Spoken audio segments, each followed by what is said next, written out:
Hello friends, myself Dr. Nandakumar Raubawale from College of Engineering Ambazogai is going to deal with Applied Thermodynamics 1. This is our 38th lecture.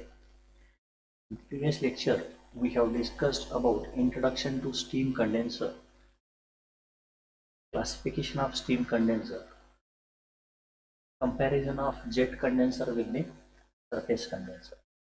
Today, we are going to discuss about sources of air leakage in the condenser and effects of air leakage over the efficiency of condenser, vacuum efficiency of condenser, and Dalton's law of partial pressure, vacuum efficiency of condenser, and air pump, classification and detailed study of cooling towers. Let us start with the sources of air leakage. So, leakage of air from atmosphere through the joints. Say, for example, this is the condenser. In this condenser, as I already told you, the steam enters into the condenser with high specific volume, and when it gets condensed, it occupies very small space and rest of the space becomes vacant.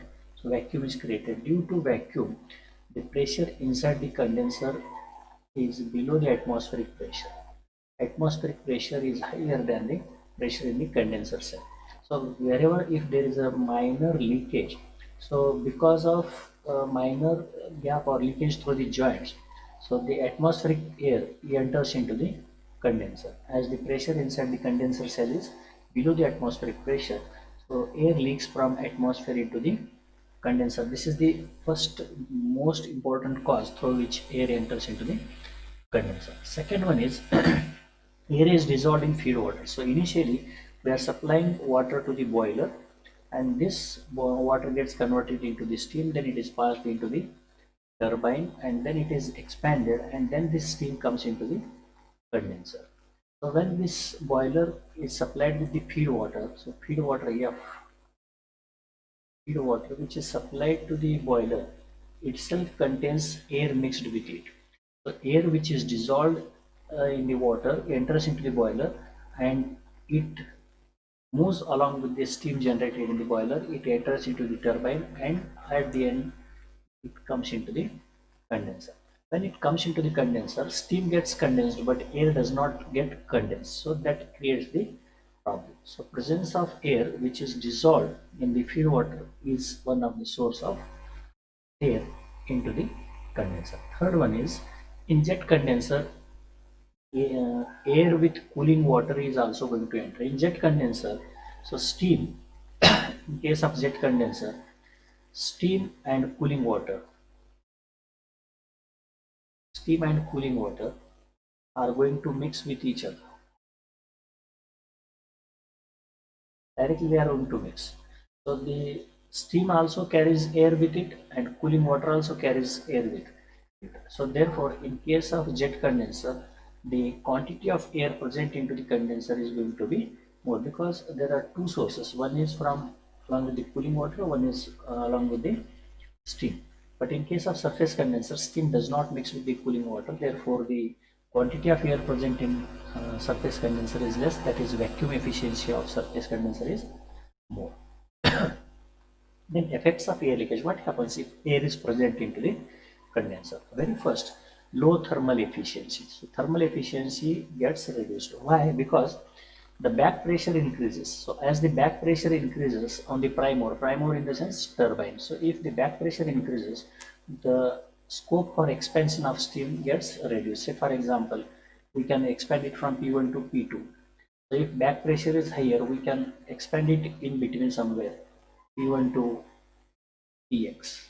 So this expansion is reduced. So this reduction in expansion reduces the thermal efficiency of a plant, as well as reduces steam expansion. That is nothing but the steam is expanded instead of from P1 to P2. If there is a perfect vacuum, it can be expanded from P1 to P2. But if there is a leakage of air, presence of air reduces vacuum, and that creates the problem. So we cannot expand steam from P1 to P2. We have to stop expansion at somewhere in between, that is at pressure Px. So the expansion is reduced, therefore work done by the steam is less. A larger quantity of cooling water is required. Presence of air lowers the partial pressure of steam, which lowers the saturation temperature of steam. So if saturation temperature is lower, then the large quantity of cooling water is required. The presence of air is not desirable in the condenser. In case if there is a present air is present, then that reduces heat transfer rate also. Then at lower saturation temperature, latent heat increases. So if you see this graph, this diagram. So if temperature is low, so this distance is high. If temperature is high, this distance between these two, distance between point A and B, and distance between point C and D. If we see, the distance between C and D is less compared to distance between A and B. So distance between A and B is latent heat at lower saturation temperature, and C and D is the latent heat at higher saturation temperature. So if it lowers the saturation temperature, latent heat of vaporization is more. So that is nothing but the condensation process consumes more quantity of requires more quantity of water. Reduces heat transfer, as the air is having poor thermal conductivity, reduces the rate of heat transfer. And presence of air increases corrosion. So presence of air contains oxygen and nitrogen, so oxidation of parts of condenser or other parts is going to take place. Therefore presence of air is not desirable in the condenser. So now what is partial pressure? So it is the pressure exerted by constituent gases present in the mixture of gases if individual constituent is separated and occupies the total volume at the same temperature of mixture. Say here we have one vessel. In this vessel there is a mixture of two gases, one is steam and another is air. So this mixture is having pressure PT. Total pressure is PT, volume is V. So this total pressure PT, which is at temperature T. So these three things are defined. So at specific volume V, for example 1 meter cube we say, and temperature T is equal to say 300 Kelvin. At 300 Kelvin, the mixture of steam and air exerts pressure PT. So PT we say is, for example 10 bar. Pressure exerted by mixture is 10 bar. Now what we do, we separate these two constituents. Steam and air is separated. Steam is collected in one tank and air is collected in other tank. Steam is separated from air and collected in two different vessels. But the volume of vessels, both vessels, is same as original vessel, 1 meter cube. Say V is equal to 1 meter cube. It is for example 1 meter cube. So it is same as that of the volume of main container, and it is separated, and the temperature of steam is maintained as that of the original temperature T. So now the pressure which is exerted by steam is measured, and that we call as a PS, pressure exerted by steam, and here air is also going to exert pressure, that we call as a PA. So now this air is separated, but it is also separated in a separate vessel, but the volume of this vessel is also same as that of original vessel. Say this is original vessel and this is vessel A and this is vessel B. So all vessels are having same volume and the constituents are separated, having same temperature, same volume. Now this pressure exerted by steam separately and air separately is known as partial pressure of air, and this is known as partial pressure of steam. So now what he is going to explain, we can see here, it is the pressure exerted by constituent gases present in a mixture. So this is a mixture and constituent gases are steam and air, and this is the pressure exerted by constituent gases if what is done, individual constituent is separated and occupies the total volume at the same temperature of a mixture. Temperature is same, total volume is same volume, then the pressure exerted is known as a partial pressure of steam and partial pressure of air. So individually, the gases are separated and occupy the same volume and same temperature. The pressure exerted by constituent gases is known as a partial pressure of the gases, constituent gases. Now, based on this, we define Dalton's law of partial pressure. So, what is Dalton's law of partial pressure states that the total pressure exerted by mixture of gases, total pressure exerted by mixture of gases, steam and air, mixture of gas and or vapor is equal to sum of individual partial pressure. If we know partial pressure of steam Ps and partial pressure of air Pa, so the total pressure exerted by the mixture of different gases is equal to sum of partial pressures of constituent gases. That is nothing but the Dalton's law of partial pressure. So Dalton's law of partial pressure says that the total pressure exerted by the mixture of gases is sum of the partial pressure exerted by the constituent gases. That's all. So here, first, if we know partial pressure, what is partial pressure, then Dalton's law can be understood very easily. Now, what is vacuum efficiency of a condenser? So let us see PS. So what is PS? Vacuum efficiency. Let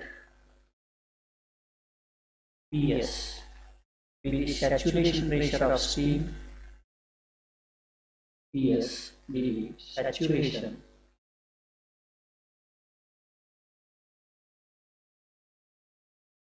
pressure of steam in bar,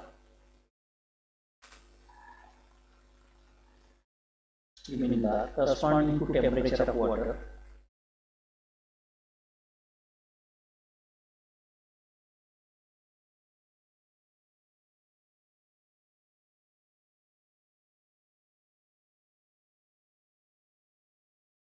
Temperature of water entering into condenser, let PT is the steam be the total pressure of mixture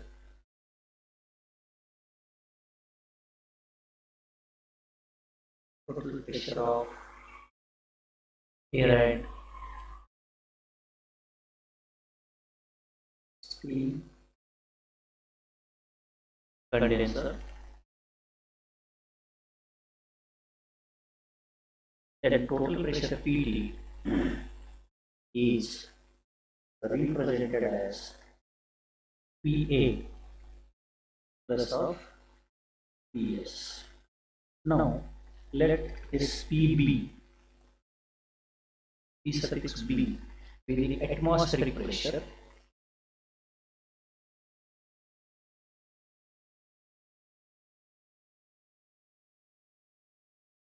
We call this as a barometric pressure also. Barometric pressure,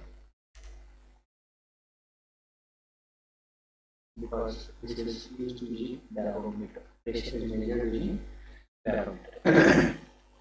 If air is not present in the steam, say for example, the condenser is without the presence of air, so total pressure is equal to the pressure of steam. So if air is not present,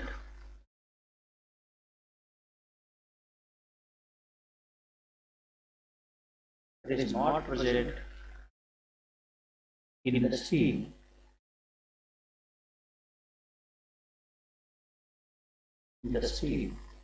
that is partial pressure of air is equal to 0. Partial pressure of air becomes 0. Therefore,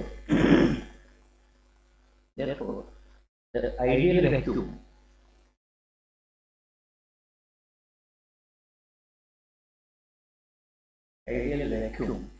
is equal to PB minus of PS. PV minus PS gives us ideal vacuum. So this is a equation number 1. Our total pressure can be written as PV minus PS. Now, but the actual vacuum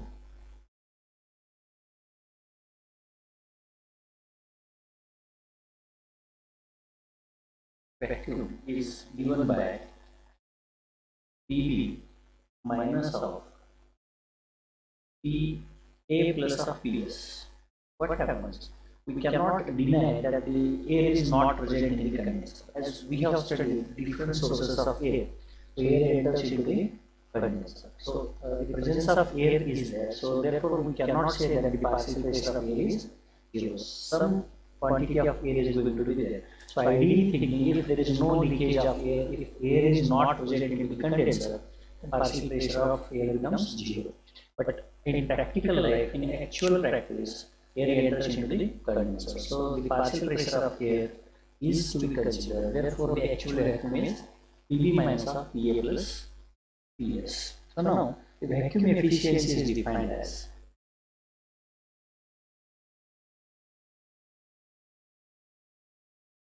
vacuum efficiency is defined as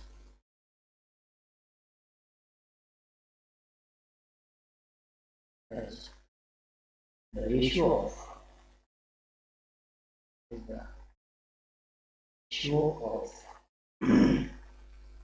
actual vacuum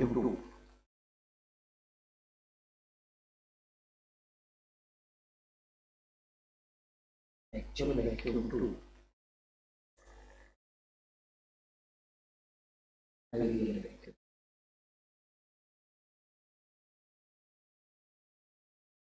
Actual vacuum to ideal vacuum. So this vacuum efficiency of condenser is nothing but PV minus of PA plus PS divided by PV minus PS. Or else this can be written as PV minus of PA plus PS is nothing but PT.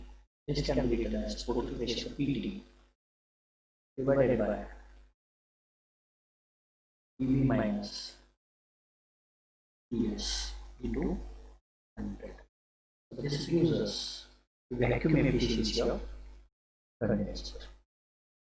So vacuum efficiency of condenser we can write here as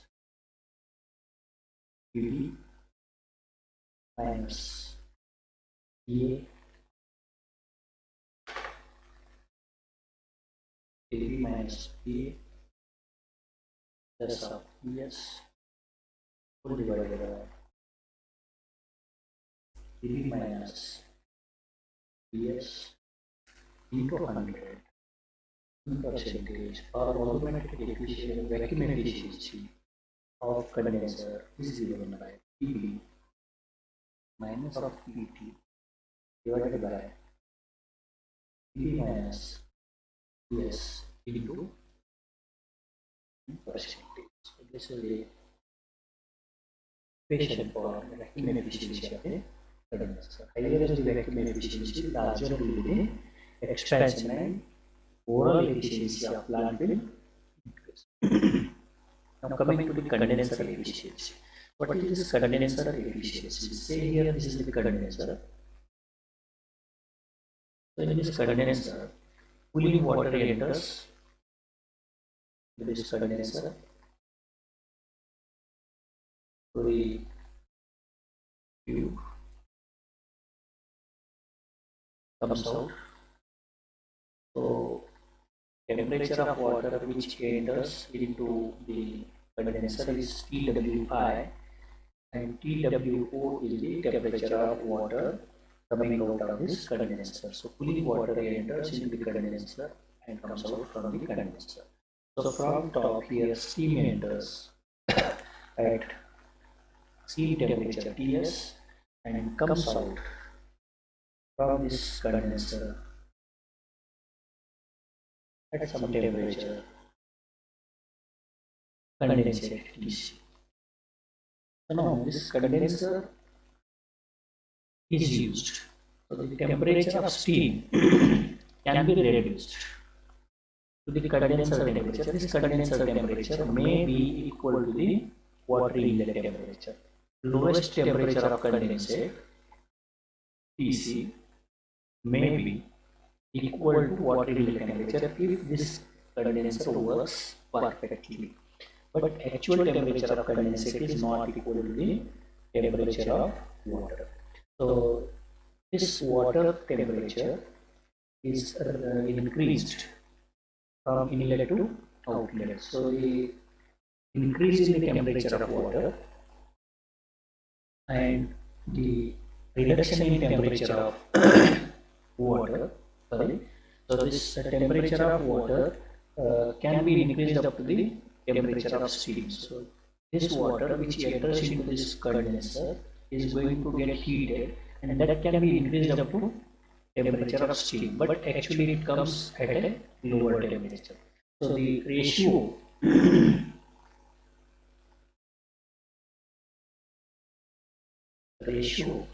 between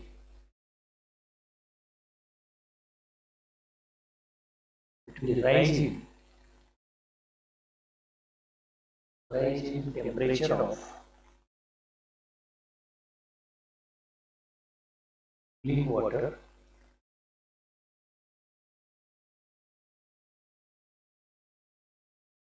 to the maximum possible rise in the temperature of clean water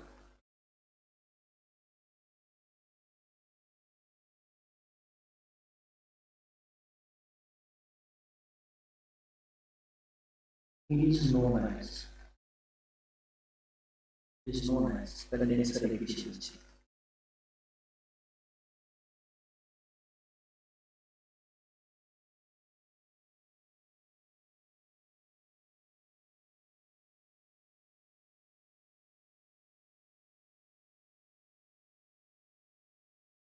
So condenser efficiency is equal to TWO, temperature of water coming at outlet, minus temperature of water into the condenser. This is the actual rise in the temperature of water, but maximum rise in the temperature of water is, in ideal case, temperature of water is going to increase from inlet temperature to the steam temperature. So this is known as condenser efficiency, where TWO, TWI is temperature of water at inlet, temperature of water at inlet in degrees Celsius. TWO is temperature of water at outlet in degrees Celsius, whereas TS is temperature of steam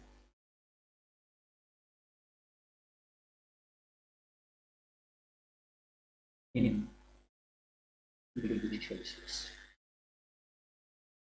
So this is how we obtain the condenser efficiency, or sometimes it is also known as the temperature ratio. Now, coming to the thermodynamic analysis of condenser. So let us consider this condenser. So this is a surface condenser where the fluids are not mixed with each other. So M suffix S, 1 kg of steam enters into the condenser, whereas along with this M suffix S1 kg of steam, M suffix A1 kg of air also enters into the condenser, because air is mixed with the steam as the air is dissolved in the fuel water, and that air carries forward from boiler to the turbine, turbine to the condenser. So here the mixture of air and steam enters into the condenser. So when this is passed into the condenser, so this steam gets condensed and some part of steam comes in the form of condensate M suffix C. Mass of condensate collected per unit time is M suffix C, that is in kg per second C. So this is the quantity of maximum mass of steam is condensed. Some part of steam which is not condensed comes out of this condenser at section 2.2. So uncondensed steam, that is the mass of steam which is uncondensed, ms2, is coming out of this condenser, whereas the mass of air also comes out. So air is not going to get condensed, so air is taken by air extraction pump at exit. So mass of air which enters into the condenser and mass of air leaving the condenser is same, whereas mass of steam leaving this condenser is very less, as the maximum amount of steam is condensed and that condensate is collected at the bottom using a extraction pump. Now let us see here. Let V be the volume of condenser cell. So total volume of condenser cell is V. Then the T be the temperature of mixture in the condenser. So temperature of air and steam mixture is T in the Greek level. Then PT is total pressure in the condenser. PT is the total pressure, that is sum of partial pressure of steam and sum of partial pressure of steam and partial pressure of air. Then P suffix S being the partial pressure of steam in the condenser, and P suffix A be the partial pressure of air in the condenser. M is the mass of mixture, that is mass of air plus mass of steam. This we can write as a MA plus MS also. Then MS be the mass of steam in the condenser cell and MA be the mass of air in the condenser cell. Let V suffix S be the specific volume of saturated water vapor at the temperature T and partial pressure Ps. Va be the specific volume of air at temperature T and partial pressure of air Pa. Now coming to the analysis part, total volume. So volume is nothing but V is equal to mass into specific volume. So how we define specific volume? V is equal to, sorry, specific volume V is equal to mass per unit volume. So V is equal to, we can write, uh, sorry, uh, specific volume is defined as volume per unit mass, volume per unit mass. So V is equal to capital V, absolute volume V is equal to M into small v, we can take. So now here total volume V is equal to M into small volume specific volume. So here total volume is in meter cube, say this is kg per second and specific volume is meter cube per kg. So this is meter cube per second. So kg gets cancelled, meter cube per second is going to remain. So V is equal to M into Vs. Vs is the specific volume of steam and Ms is the specific volume of specific mass, mass of steam, which is equal to mass of air into specific volume of air. So total volume, if total volume is occupied by steam, then mass of steam into specific volume of steam gives us total volume of this vessel, or mass of air occupies this complete volume. Therefore total volume of vessel is equal to mass of air into specific volume of air. But here what is happening here, we have a mixture. So if individual constituent is allowed to enter into this vessel, so it has got specific volume Vs, mass Ms. Therefore total volume is occupied by these two. So this constituent, then total volume is equal to Ms into Vs or Ma into Va. So now this can be written as, this equation can be written as Ma divided by Ms, Ma divided by Ms is equal to Vs divided by Va.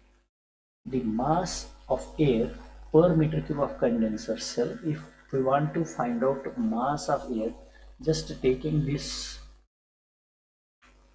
into account, these two terms of first equation, see if we call this as equation 1, we call this as equation number 2, then we can write it as V is equal to MA into VA. So mass of air per meter cube, mass of air per meter cube in a condenser cell is given by MA divided by V.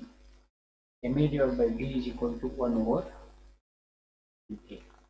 So this is 1. Again, total mass of, sorry, mass of water vapor or steam, we can write using first correlation. V is equal to ms into Vs, or we can write ms divided by V is equal to 1 over Vs. So by using this correlation, we get this as equation number 3 and this as equation number 4. So equation number 3 is nothing but the mass of air per meter cube of the condenser cell.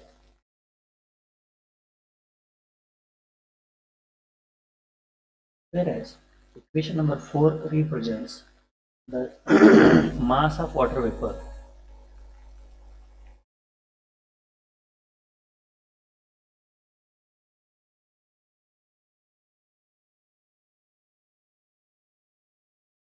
per meter cube of the condenser cell.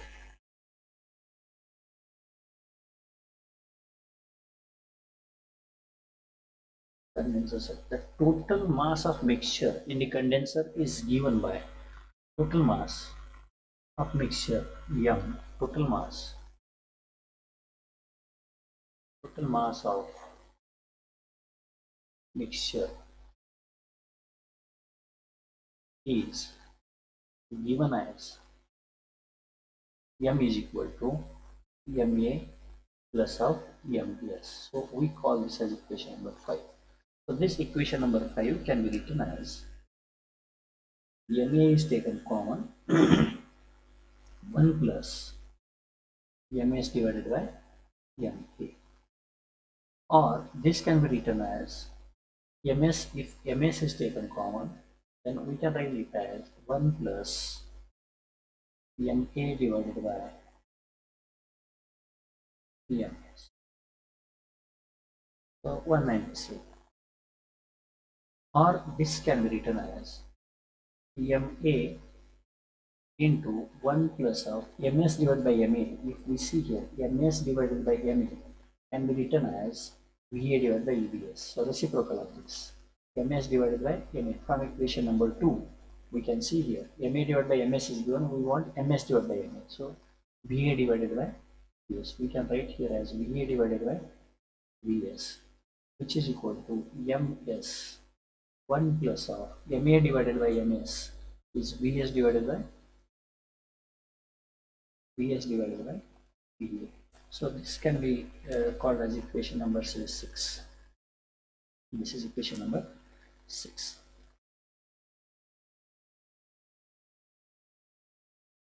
This is 6. Okay, 6A, 6B. We can call this as 6A, 6B. So mass is given by these 4 equations: 6A, 6B, 6A, 6D. Now, coming to the next thing, that is the heat transfer to the cooling water. The heat transfer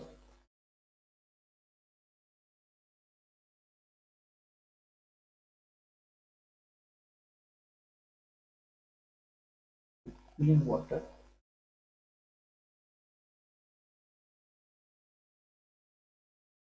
Say here ms 1 kg of steam enters MA kg of air, MA1 kg of air enters, whereas M suffix C kg of condensate is coming out, M suffix S2 kg of steam is leaving, and M suffix A2 kg of air is leaving. So what is happening in this condenser? The heat is transferred from steam to the water. So here heat is transferred. Now water absorbs heat. So how much of heat is absorbed by water? Say amount of heat energy entering into this condenser and amount of heat energy leaving along with these constituents. If we know the difference of energy entering and energy leaving, we can find out the amount of heat given to the water. Say for example 100 kilojoules per kg of heat energy enters, and out of that 75 kilojoules per kg of heat energy used along with these constituents coming out of this condenser. So rest of the 25 kilojoules per kg of heat is absorbed by water. So first of all, so amount of heat energy entering we can calculate. So first we can say here mass of steam entering is ms1, which is having enthalpy as hs1. So steam enters with enthalpy hs1, and air enters plus of mass of air entering at inlet has got enthalpy at ha1. So this is nothing but total energy entering minus energy leaving this condenser is mass of steam leaving the condenser ms2, which is leaving at enthalpy of hs2. We call this as enthalpy as hs2 plus of mass of air leaving condenser is ma2 and enthalpy is ha2 minus again condensate is also carrying enthalpy along with it, so that is m suffix c into h suffix c, mass of condensate into enthalpy of condensate. So what we can write here, as we know, mass of air which is entering is equal to mass of air leaving the condenser, and mass of steam entering ms1 is not equal to mass of steam leaving, so that is mass of steam leaving at exit plus of mass of condensate. So some part of steam is converted into condensate and some part is coming as a steam. So we have to equate mass of air at inlet is equal to mass of air at outlet. So whatever air enters, it comes as the air at the outlet, but the steam which enters is condensed, partially it is condensed and partially it is coming out. So the amount of steam which is condensed comes out in the form of condensate, and which is not condensed, uncondensed steam comes out in the form of vapor. Now we can write this as amount of heat carried by water is equal to ms1 into hs1 minus ms2 into hs2. So this steam terms we are collecting on one side minus of mass of condensate into enthalpy of condensate. So this term of steam and this term we are collecting on one side plus of mass of air at inlet is equal to mass of air at outlet. So we can write this mass of air at inlet is equal to mass of air at outlet. So we can write it as ma1. So ha1 minus ha. We can write it like this. So here amount of heat carried by water is equal to ms1 into hs1 minus ms2 into hs2 minus m suffix c h suffix c plus of ma1 into cpa ta1 minus ta2. where mCp delta T, enthalpy H is equal to, we say H delta H or H is equal to mCp delta T. So H is equal to, M is already there, Cp delta T, change in temperature. So this we have written. So H is equal to Cp delta T. Cp delta T is taken here, where Ta1 is temperature of air entering at inlet, Ta2 is the temperature of air at the exit. So this can be written as heat lost by steam. So here there are two parts. One is the part which is known as heat lost by steam, and this part is ultimate heat lost by air. So both are going to lose heat energy. So steam is losing this much amount of heat energy one, and second part is the heat lost by air. So heat lost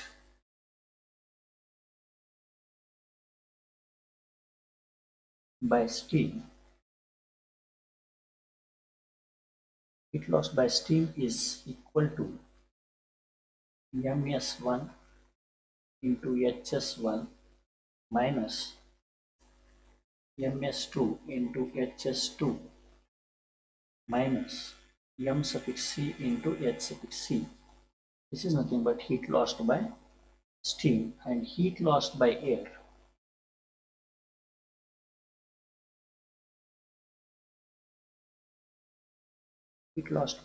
is equal to ma cpa. Cpa is the specific heat of air into Pa1 minus Pa. No, generally heat lost by air is negligible compared with the heat lost by steam. So why it is? Heat lost by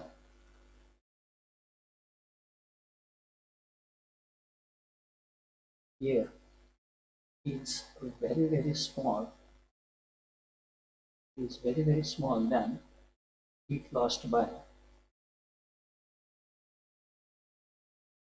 steam. What is the reason? As the mass of steam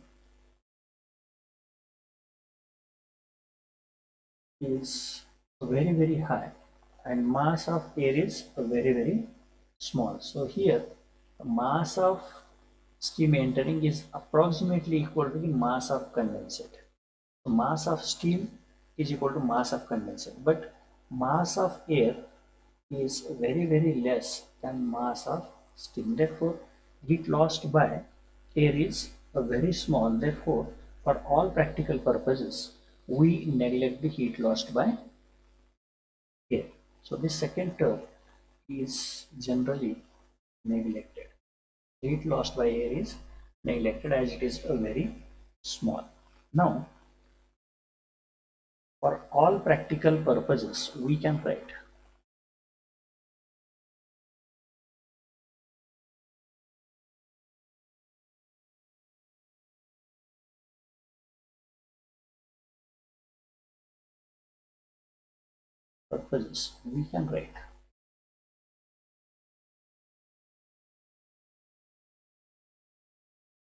as QW, heat absorbed by water, is nothing but mass of water, mCp delta T, mass of water into specific heat of water into rise in the temperature of water, that is TWO minus TWI. So this is the amount of heat absorbed by water, and which must be equal to the amount of heat given by steam. So this is nothing but mass of steam ms1 into hs1 minus of m suffix c into h suffix c. So this second term, that is ms2 into hs2, is neglected because almost all steam is condensed. So very small part of steam is going to remain uncondensed. So therefore this part is also neglected, and we write it like this. So here again we assume one more thing: mass of steam at inlet is equal to mass of condensate. So almost all steam is condensed, therefore the mass of condensate is equal to mass of steam entering. So therefore this can be written as ms1 into hs1 minus of hc. So this is equal to mass of water into cpw into two minus of twi. So our equation is written like this, or else this can be written as mass of water divided by mass of steam. Mass of steam is nothing but equal to mass of condensate. So mw, mass of water divided by mass of condensate. Why we are writing ms1 is equal to m suffix c. So this is equal to mass of water divided by mass of condensate is equal to hs1 minus hc divided by cpw into two minus of twi. This can be written as enthalpy of steam entering into the condenser. So usually steam entering into the condenser is wet steam. It is expanded. At the end of expansion, it enters into the condenser. So here HF1 plus of X1 HF G1 is the formula used to find out HS1 minus of HC minus of HC. This is enthalpy of condensate, and divided by CPW TWO minus of TWI. So this HC, enthalpy of condensate or enthalpy of water, is given by CPW into temperature of water minus of zero temperature. So this TW is nothing but temperature of condensate. We can call this as temperature of condensate. Therefore, we can write this as MW divided by MC, mass of water divided by mass of condensate. This water means a cooling water. We can call this as a mass of cooling water, and M suffix C is mass of condensate, is equal to HF1 minus, plus of X1 HFG1 minus of HC means CPW into TC, or temperature of condensate we can call, or temperature of water at outlet, we call this as temperature of condensate, whole divided by CPW TWO minus of TWI. So this is temperature of cooling water. So this is related to temperature of cooling water at outlet, temperature of cooling water at inlet. So TC is the temperature of condensate. So this is how we have obtained the analysis of a condenser, where we can find out mass of cooling water to the mass of condensate ratio. So how much should be the mass of cooling water required for this much of steam entering into the condenser. Now next, coming to this air pump.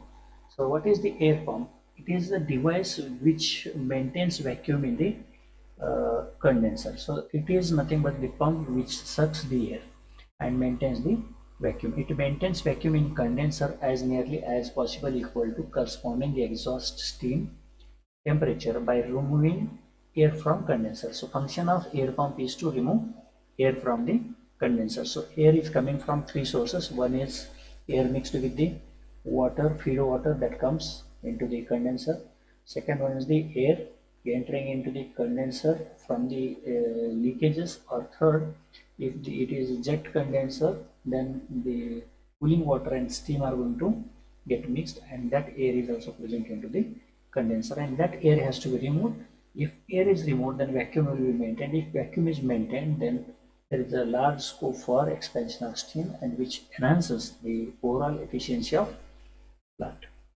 Now, the air pump which removes moisture, that is the water is present in the air alone, is called a dry air pump, whereas that which removes both air and condensate is called wet air pump. So there are two types of wet air pumps. One is only if it removes air, that is dry, and if it removes condensate as well as air, then that is called as a wet air pump. So types of pump. One is a reciprocating piston or bucket type, and second one is a rotary type pumps. And third one is steam jet air pumps or ejectors, and fourth one is wet jet pump. Now coming to the most popular uh, air pump, which is used in case of condensers to remove air. So now let us see here, this part is known as a piston. So here this is the piston, this part from here, this part is known as a piston, and this piston has conical shape at the bottom. Now this piston is moved up and down by this plunger. Now here this part is known as a liner, in which this piston moves, and this piston has got the ports in the sense it has got small holes in it, and here there is a wear and water sealed relief valve. How this works, that we see. So this part is connected to the condenser, so it is connected to the condenser. This plunger is moved in the upward direction. As this plunger is moved in the upward direction, this piston uncovers this port.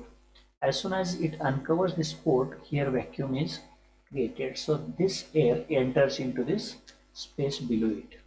So along with that air, some part of water also comes into this pump. So when it comes into this pump, water as well as air comes into this pump. Water in the sense condensate comes into this pump. So this is nothing but a wet pump, air wet pump. That means it removes both condensate and air.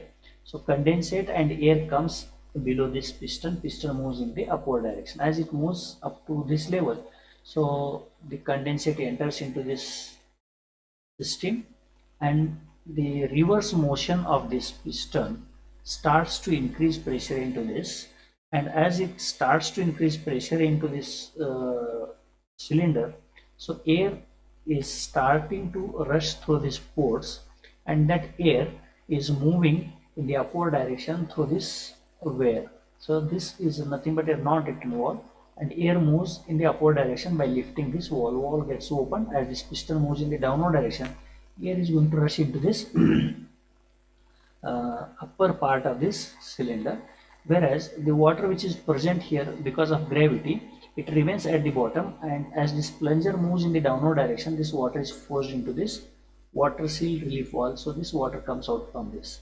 So condensate comes out from this port or this valve, and air moves in this valve.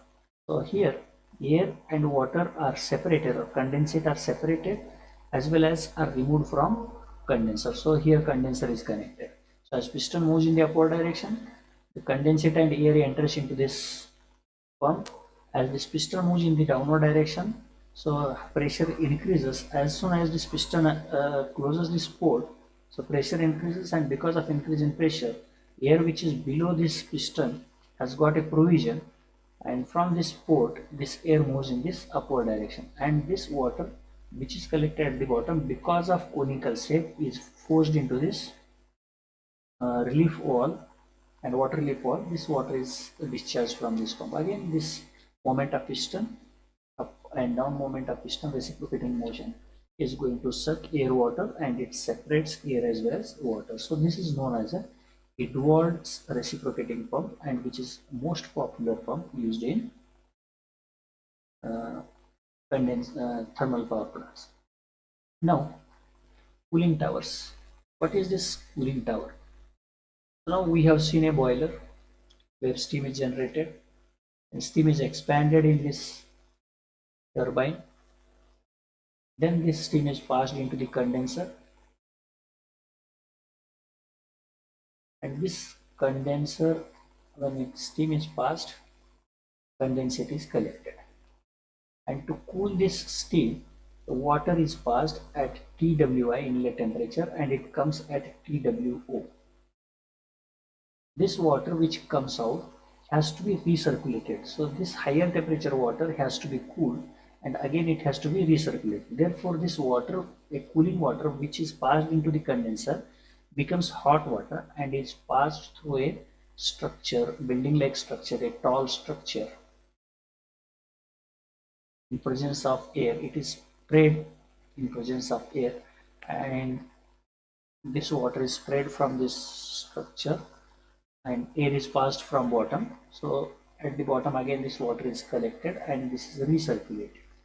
So this part which is used to cool this cooling water, so cooling water absorbs heat energy in this condenser and that becomes hot. So this hot water has to be cooled using certain mechanism, and that mechanism, a building like structure in which water is sprayed in presence of air and cooled water is collected in the sump and that water is recirculated. So this structure which helps us to cool this cooling water and helps us to recirculate this water. Large quantity of water is required, so we cannot obtain fresh water every time. Therefore, the same water is recirculated into the condenser. So in order to condense the steam, so here condensate is coming and this water just is recirculated into this cooling tower. So these cooling towers are classified into broadly two categories. One is natural draft cooling tower and mechanical draft cooling tower. So in case of natural draft cooling tower,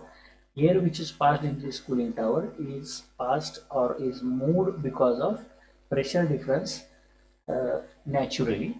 And in case of mechanical draft cooling tower, so the air is moving by using a fan. So mechanical devices are used to circulate air, so that is known as a mechanical draft cooling tower. So broadly we classify it into two categories, A, B, natural draft and artificial draft or mechanical draft. Again in this mechanical draft is classified as induced draft. Induced draft means the fan is placed at the top and this fan helps us to suck the air.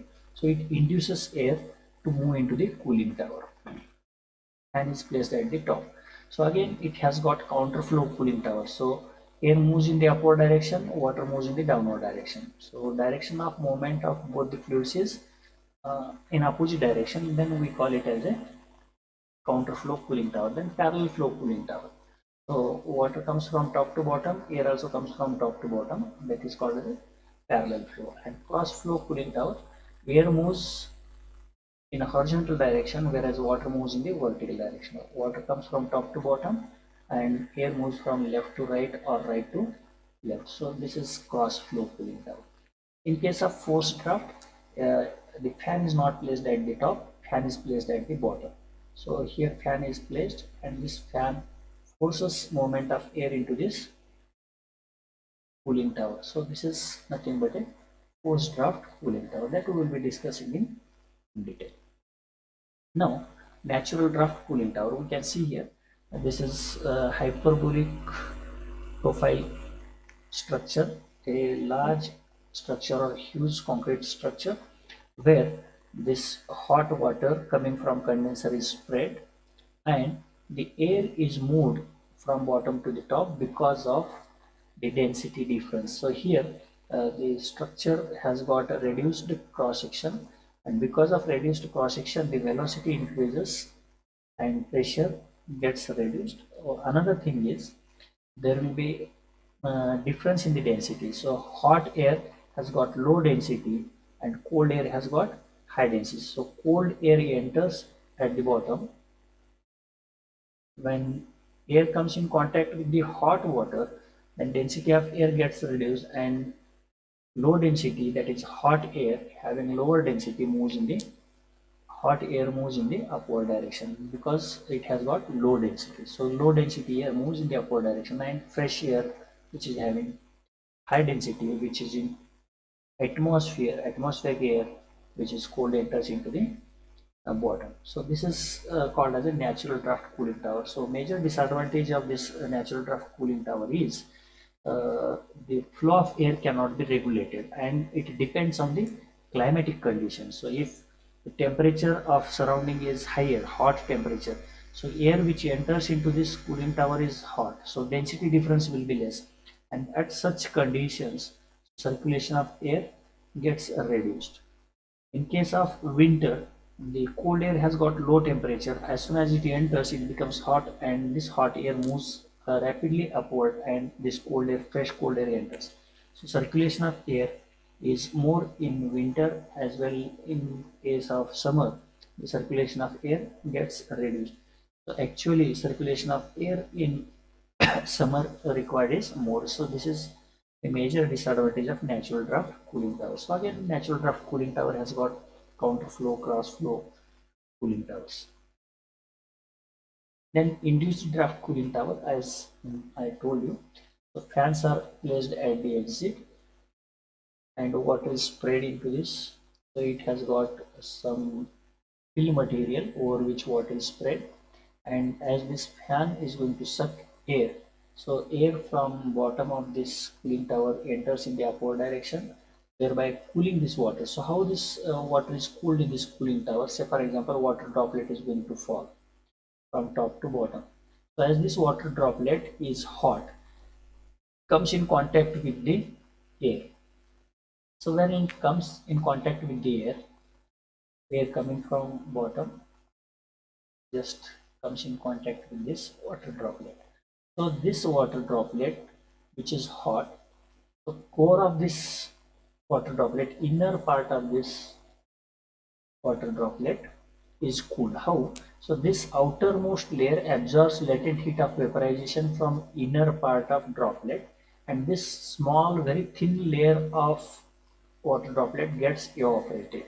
So this absorbs latent heat, therefore this drop becomes cold and outermost layer gets evaporated and this cold water falls into the sump. So this is nothing but the principle on which this cooling tower works. Every cooling tower works on this principle. So when air comes in contact, so outermost layer gets vaporized. It absorbs latent heat of vaporization from this water droplet itself. Outermost layer gets evaporated and thereby reducing temperature of inner part of this droplet. This droplet comes in the downward direction, which is collected into this sump. So again, this water which is cooled is recirculated into the condenser. So cold water to condenser. Here pump is used. By using this pump, this cold water is supplied into the condenser, and the water coming from condenser, a hot water is sprayed using a nozzles into this cooling tower. So here eliminators are provided. Eliminators are provided in order to reduce water loss to the atmosphere. So when air is moving up, some suspended water particles are moving along with the air. So as these eliminators are obstacles which collect the water particles and drain it into the sub. So this is the function of eliminators. This is induced draft counterflow cooling tower. So air moves in the upward direction, water moves in the downward direction. This is counterflow, induced draft, because fans are placed at the exit. Now forced draft cooling tower. So in this case, principle is same. So only fan is placed at the bottom. So blower is at the bottom, air is blown from bottom, and what is spread on this fill material. Fill material nothing but perforated material over which water is spread, which increases dwelling period of water. That means it achieves cooling effect to the larger extent. So hot water from condenser is sprayed at the top and air is blown from bottom. So the water droplets gets cooled and is collected at the bottom and again recirculated to the condenser, and the hot air is passed into the atmosphere from top. So this is how forced draft cooling tower works. Induced draft cross flow cooling tower. What is this induced draft cooling tower? So here fan is placed. This is the fan.